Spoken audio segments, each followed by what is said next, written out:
let's go over iPad security.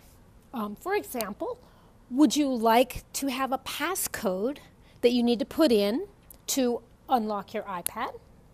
Also, would you like Safari, the internet browser, to remember some of your passcodes to get onto certain websites like Aries, School Loop, etc.? Okay, you'll find those in the settings. Gray icon app. Looks like a sprocket. All right, on the left-hand side here, you have your choices. And if we start with whether or not you want a passcode to unlock your iPad, it'll be in General. About partway down, scroll down, you'll find Auto Lock. So do you want your iPad to lock after a certain amount of time? And you can set it for never, 2 minutes, 5 minutes, 15 minutes. And then there's Passcode Lock. I have mine set for off right now. So if I would like a passcode, I can turn it on. And then it says set passcode. So I'll pick a passcode, 1111. That's a great one, right? Re-enter it, 1111. And now my iPad will require that passcode, 1111, every time I go to unlock it. So let's try that. Let me lock up my iPad. When I go to open it, slide to unlock, it won't let me unlock until I put in that passcode. If I decide I no longer want that passcode, I can turn it off. However, did you notice that now that I have Passcode Lock activated, to even get into that area again, I have to know my passcode. There you go. I can also turn off simple passcode, which is only 4 numbers, and now I can use letters or numbers, and I can use anything I want. For example, hello 1. Now that's my new passcode. I don't really want that passcode though. Okay, so that's how you set up a passcode. All right, next up is Keychain.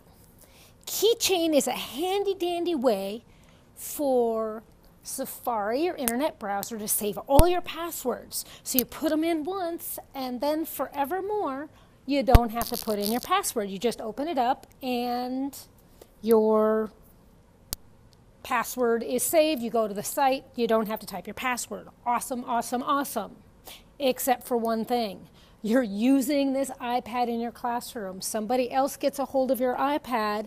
They also don't have to put in any passwords to get to your stuff. You know, like your School Loop grades. All right, so let me show you how that would look. If I were to log on to my aries.net, I put in my username and my password and hit login, and I get these choices here. I can save this password. I can never save this password for this site, or I could not save it now. I'm going to pick not now, mostly because that's not really my password. All right. I strongly suggest, because you're using your iPad in your classroom, that you do not use Keychain, that you do not have your iPad save your passwords.